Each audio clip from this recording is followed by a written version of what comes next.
বন্ধুরা, আপনারা কেমন আছেন? আশা করি ভালো আছেন। আমরাও আমাদের বাড়িতে বেশ ভালো রয়েছি। আর সোমা সন্টের আরেকটা নতুন ব্লগে আপনাদেরকে অনেক অনেক স্বাগত। আমি সোমা আপনাদের জন্য নিয়ে এসেছি আরেকটি নতুন ব্লগ।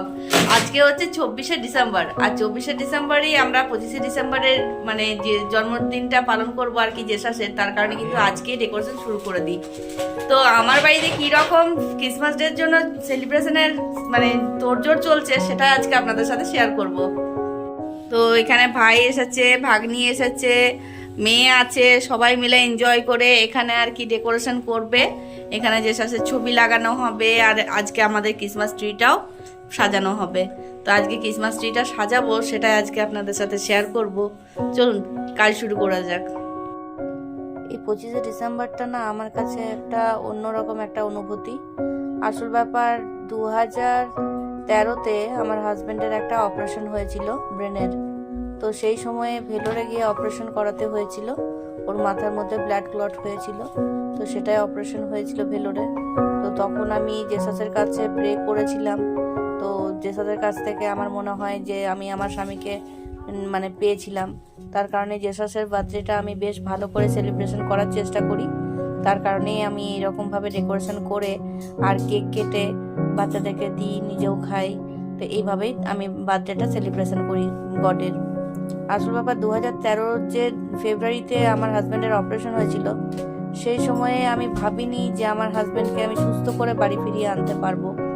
ওর এতটাই সমস্যা হয়ে গেছিলো, কারণ আসানসোল দুর্গাপুর মতো জায়গায় সেরকমভাবে কোনো রকম রিস্ক নিতে চাননি ওর অপারেশনে। আমাকে অনেক কথাই বলা হয়েছিল যে অনেক রকম সমস্যা হতে পারে অপারেশনের পর। তো সেই কারণে আমি ভয়ও পেয়ে গেছিলাম। কিন্তু সেই সময়ে বাবা আমাকে বলেছিল যে তুমি কোনো কথা কারো শোনো না, তুমি একদম বাইরে ভেলোরে গিয়ে ট্রিটমেন্টটা করাও। তো সেই সময় আমার পাশে অনেকেই ছিল, কিন্তু যখন আমি ভেলোরে গেলাম হাজব্যান্ডকে নিয়ে, আমি আর আমার দিদি আর আমার এক পিস্তুত দাদা গেছিলেন। তো সেই সময়টাতে যে আমি একা ফিল করেছি, সেই ফিলটা মানে বোঝাতে পারবো না। কিন্তু যখন যেদিন আর কি অপারেশন হবে, সেদিনকে যে এতটা সাহস আমি পেয়েছিলাম শুধুমাত্র এই গডের জন্যই। গড আমার জীবনে একটা অনেক বড় শক্তি নিয়ে এসেছেন, যার কারণে আমি বাঙালি হয়েও আজকে এই গডের জন্মদিনটা ভালোভাবে সেলিব্রেশন করার চেষ্টা করি। আমার মনে একটা বিশাল দাগ কেটে গেছে যখন এই 2013-তে আমি প্রভুর পরশ পেয়েছি। আমি পুরোপুরি বুঝতে পারি যে হ্যাঁ, প্রভুর একটা আশীর্বাদ ছিল বলেই কিন্তু আমি আমার হাজব্যান্ডকে ফিরিয়ে আনতে পেরেছিলাম। তো যাই হোক, আমার তো খুবই ভালো লাগে জেসাসের এইসবভাবে ডেকোরেশন করে ঘরটাকে সাজিয়ে জেসাসের বার্থডেটা সেলিব্রেশন করা। তো আপনারাও দেখতে থাকুন আমি কিভাবে আমার ঘরটা পরিষ্কার করে এই ডেকোরেশন করছি। তো এগুলো দেখে আপনাদের কেমন লাগছে সেটাও আমাকে কিন্তু কমেন্টে জানাতে ভুলবেন না। আর আপনারাও যদি এরকমভাবে সেলিব্রেশন করে থাকেন তো সেটাও আমাকে জানাতে ভুলবেন না। দেখুন, কিছু বেলুন তো দেওয়ালে লাগানো হয়ে গেছে, আর এখনো পর্যন্ত অনেক বেলুন রয়েছে যেগুলো এখন লাগানো হবে।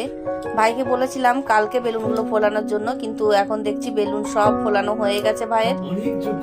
ঋষি কি করছো? চুল টানছো কেন? হ্যাঁ, দিদি ভাই যদি এবারে তোমার চুলগুলো টেনে দেয় তাহলে কি করবে তুমি? এই বন্ধ করো, বন্ধ করো। কি দেখবে? অন্য অন্য দেখবে, অন্য দেখবে, অন্য অন্য লাগাও গো।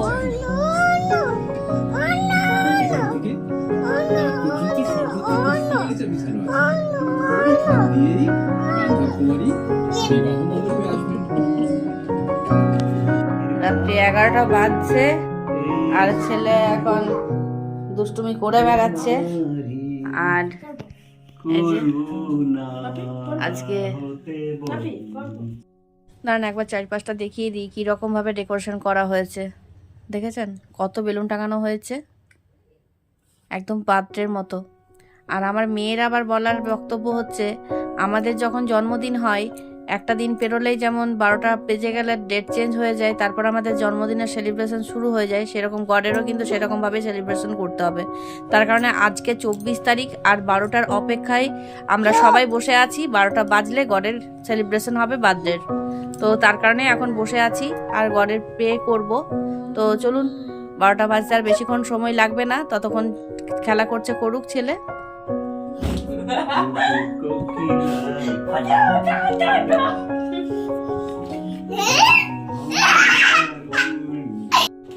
যেই না 12টা বেজেছে, আমার মেয়ে তো ক্যান্ডেলের জ্বালানো হয়ে গেছে, এবার হাজবেন্ডের পালা।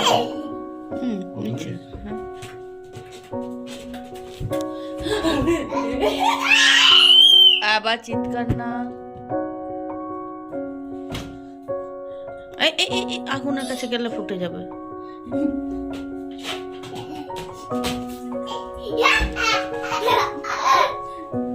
হে গড, সকলকে ভালো রেখো আর আমাদেরকেও ভালো রেখো।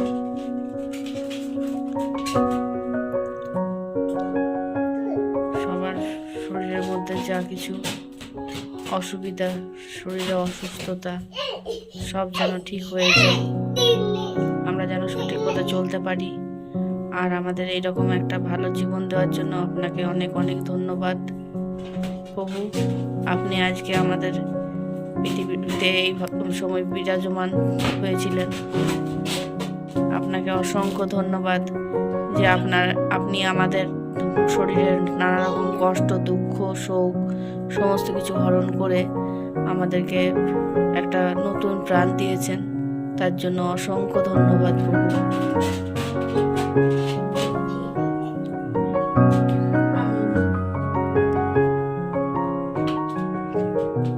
বন্ধ করে চলে এসো। যাও, আদুন আছে। আদুন যেন যেন ওদিকে আদুন আদুন ওদিকে জানা।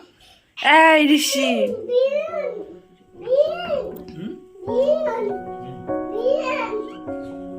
বিমান চলো নিচে যাও, ঘর চলে চলে চলো চলো চলো চলো। এদিকে মশারি মশারি ওদিকে মশা মশা চলে যাও না, আর ওদিকে যাই। তো বন্ধুরা, এখন রাত্রি 12টা পেরিয়ে গেছে, আর 12টা রাত্রি পেরিয়ে গেলেই যে ডেট চেঞ্জ হয়ে যায় সেটা আপনারা ভালো করেই জানেন। তার কারণে এখন 25শে ডিসেম্বর হয়ে গেছে, তার জন্য আপনাদেরকে ম্যারি ক্রিসমাস। আর বড়দেরকে আমার প্রণাম, ছোটদেরকে আমার অনেক অনেক ভালোবাসা। আপনারা আমাকে যেভাবে ভালোবাসা দিয়েছেন এইভাবে ভালোবাসা দিয়ে যাবেন। তো বন্ধুরা, আজকের মতো ব্লগটি আমি এখানেই শেষ করছি। দেখা হবে পরবর্তী আরেকটা নতুন ব্লগের সাথে। আমার ব্লগগুলি যদি ভালো লেগে থাকে প্লিজ একটা লাইক, কমেন্ট, শেয়ার করে জানাতে ভুলবেন না আমার ব্লগগুলো আপনাদের কেমন লাগছে। আর আপনারা কি ধরনের ব্লগ দেখতে চাইছেন সেটাও কিন্তু জানাতে ভুলবেন না। তো বন্ধুরা, আপনারা ভালো থাকবেন, সুস্থ থাকবেন, সাবধানে থাকবেন।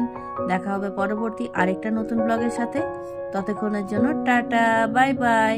আর ভিডিওটি দেখার জন্য অসংখ্য ধন্যবাদ।